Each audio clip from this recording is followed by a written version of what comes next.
Good morning and Happy New Year. Welcome to Friday with the Rev. I'm Greg Johnson, and I am so grateful and so happy to see, all of you this morning. I want to first of all thank you for so many kind notes when we missed last week because of illness, but I'm feeling wonderful, and I thank you so much for the kind notes and the notes of good health. I thank you so much. I'm Greg Johnson. I'm president and CEO of GJP International, Greg Johnson Partnerships International. And this is a series that we have been doing since last year to bring together all of us who are truly concerned about the topic of family caregiving. Family caregiving is the core of my ministry. And I have been using this vehicle as an opportunity for us to discuss family caregiving, faith, and spirituality. Because as persons of body, mind, and spirit, all three elements come into play. Now, at the beginning of this broadcast, I just want to remind you that I can be reached, and I love to have you ask questions, to send comments, to share thoughts, or to share ideas of things you'd like me to be sharing with you. I can be reached in two ways. One is through Emblem Health, where I serve as the senior advisor for family caregiving for now nearly 20 years. It's gjohnson@emblemhealth.com. Or you can reach me at the Marble Collegiate Church, where I have the privilege of serving in the services of prayer as well as doing counseling in family caregiving. And my email at Marble is gjohnson@marblechurch.org. So please feel free to contact me and to be in touch. I'm also thrilled to share with you today something that's brand new in my life. New years, new ventures, and indeed that has happened. I've been wanting to put together in one spot all of the many, many things that I have taped over these many years. And through the talents and the wisdom and the understanding of some very, very fine people whom I've been able to hire to help us do that, we now have a YouTube channel. Can you believe it? A YouTube channel for this one? I can't. I'm still living in the excitement of it all. But it's been done, and I can say this beautifully because I had nothing to do with the technology. But it can be accessed by going to YouTube, and the name of the series is Family Caregiving with the Rev. Family Caregiving with the Rev. And all of these broadcasts are in the offering there. Also, the You Are Not Alone, which is a series that I did many years ago at Emblem Health, to talk directly to caregivers. Use them in churches, in senior centers, in whatever facility you are dealing with, because they serve as a very good vehicle or launch pad for conversation. They're brief 10-minute conversations, 8 of them on family caregiving. So take a look at them. There are some other things there, and I think that you too will enjoy them, and they're there to help. They're there to, as I have stood on the shoulders of so many wonderful people. Yesterday was the meeting of the NGO Committee on Aging at the United Nations that I have a privilege of being part of and have for many years. And as I look around that table, there are so many brilliant, brilliant people from whom I have learned and on whose shoulders I stand. And I was very much aware of that when I created or came up with the idea of the YouTube channel, that I wanted to put it out there so that you can take it and go forward and take us all to the next level, or to take your community, to take your nation, your area to the next level. Because one thing is for certain: we are united in love and in family caregiving. And never has that been more needed in our world. Now, speaking of that, I want to begin. There's something lovely about doing a New Year broadcast, as it were, 2 weeks into the new year. We've gotten over all the hoopla. We've made resolutions, if that's your tradition. We've gotten back to work, and now reality begins to set in. And so I'd like to begin with this meditation, which comes from the Daily Word, and it was the meditation for today. So some of you, I know, have already read this, but I thought it was extremely good. So let us just sit quietly for a moment, stand quietly wherever you may be.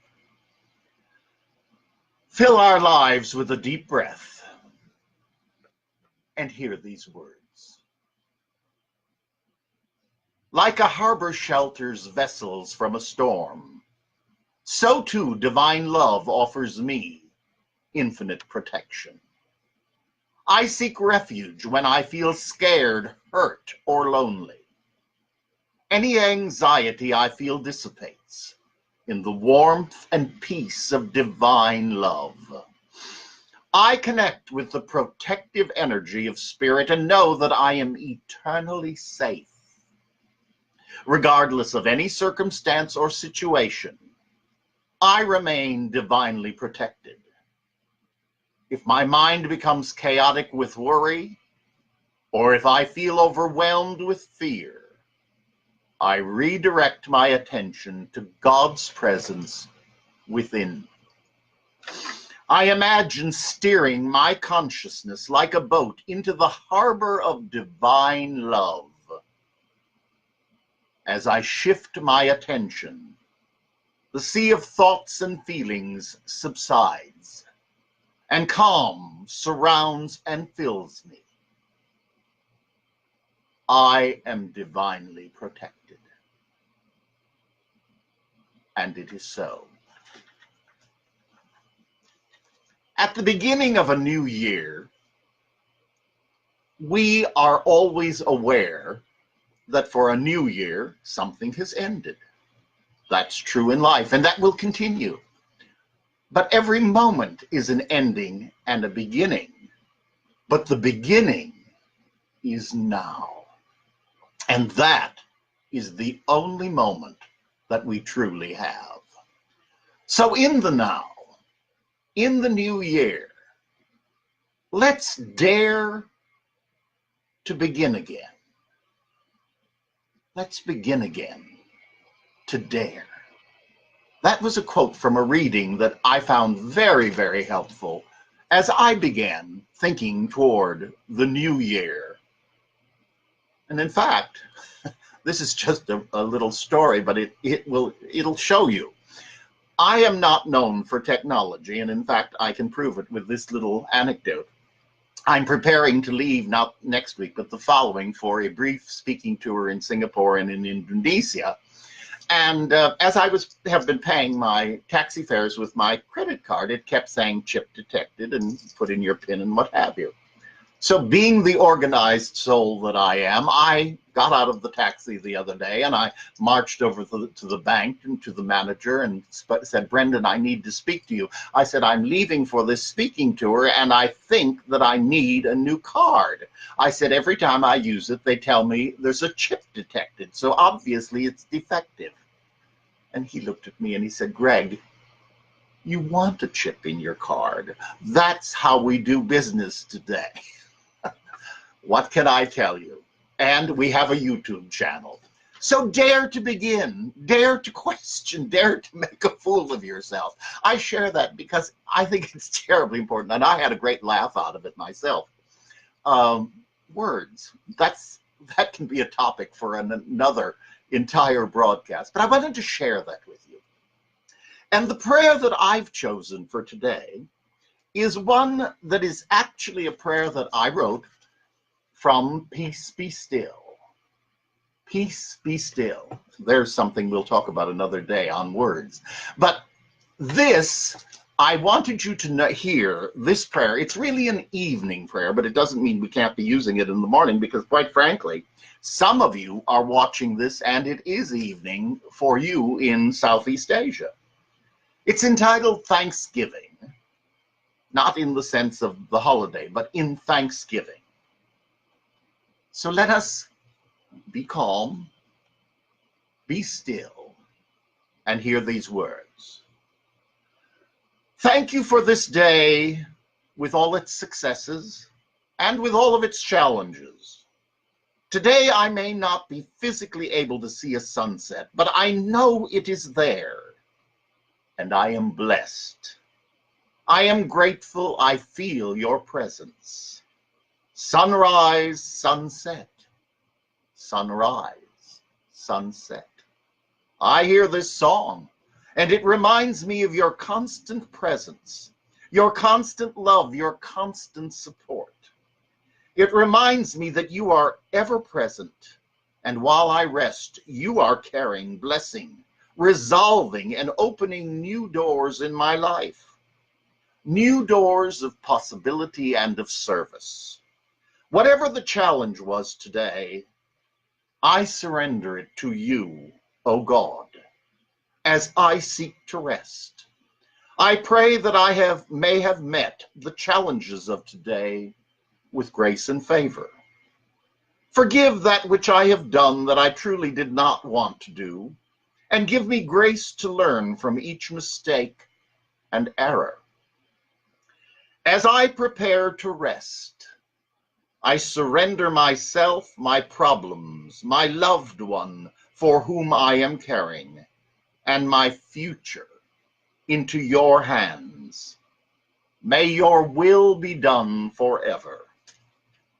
Thank you for your love always, O Lord. I thank you especially for my care recipient. I pray for healing, love, understanding, and willingness in all matters we face together. And God, grant me the serenity to accept the things I cannot change, courage to change the things I can, and the wisdom to know the difference. May your will, not mine, be done. Amen. In family caregiving, we talk about, before I can care for you, I've got to care for myself. And often caregivers will say, yeah, I got time for that. But there are things we can do. Body, mind, and spirit. Body, it's exercise.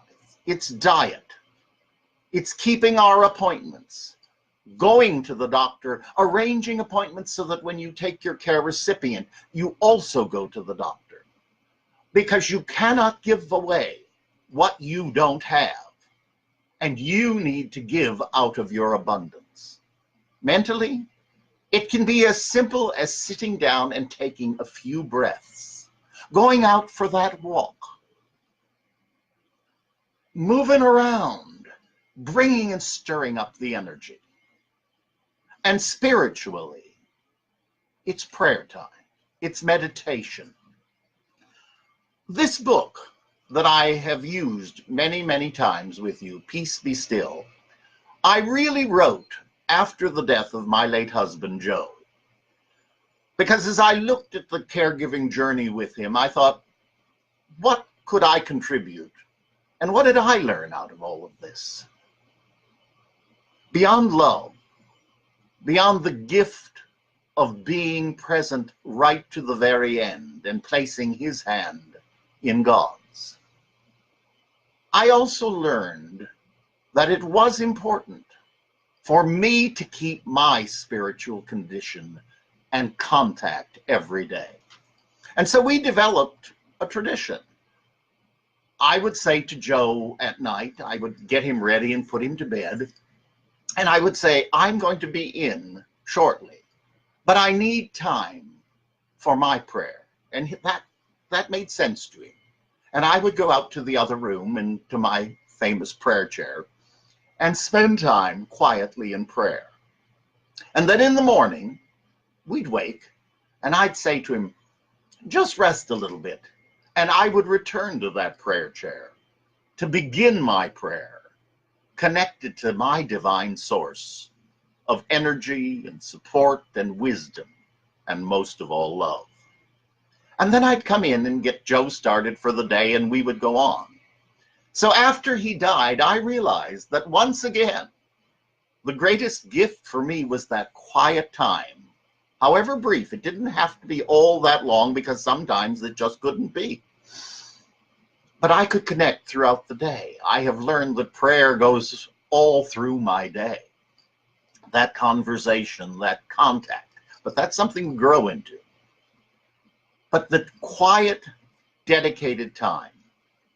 And so I began looking at what was available, because as you all know, I have many, many different prayer books. I have many different pieces of literature that I use to begin my day, to end my day, all of which have been extremely important. But I didn't find any particular prayers that were inclusive, and I wanted it to be inclusive. I am not the biblical scholar. I am not selling any brand of religion.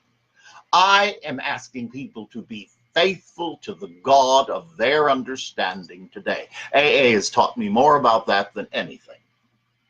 I am interested in people knowing the love, knowing the divine within them, and be connected to that forever.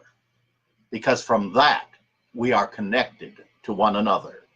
And to me, as someone who is a Christian, it truly says to me the two things that Jesus narrowed all the laws down to. Love God, love your fellow man. And nothing could be more true of family caregiving. So in this new year, take a moment to consider your prayer time. Consider what prayers are meaningful. Many times you're going to find something on the internet that's been written. I do. I copy it. I print it, whatever. And I use it. Because to me, it's a gift and a message through technology. And I urge you to find those supports that will guide you.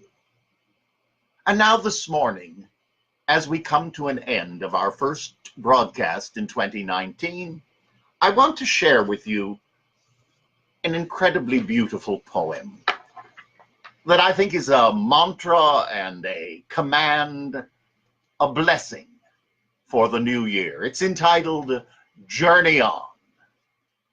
Hear these words. Journey on. Don't stop or falter. Look not back the past to view. Take no backward step or stumble. Mighty works you have to do as you journey on the pathway, now unfolding straight ahead. Exercise the upward vision. You are now by spirit led. Journey on, the way is opened, obstacles are brushed aside, not a barrier remaining. You in peace can now abide, and can well press forward, knowing with a trust that meets all test, that the way to you now opened is the path to heaven's best. Journey on. Yes, onward journey, head erect and heart made light. Trouble not or stop to worry. Let the Spirit fight your fights. Let the Spirit in you eager now direct your yearning soul. Push you forward to the victory and to conquest of your goal. God bless you. Have a wonderful week, and I look forward to being with you next week for Friday with the Rev. God bless and have a wonderful week.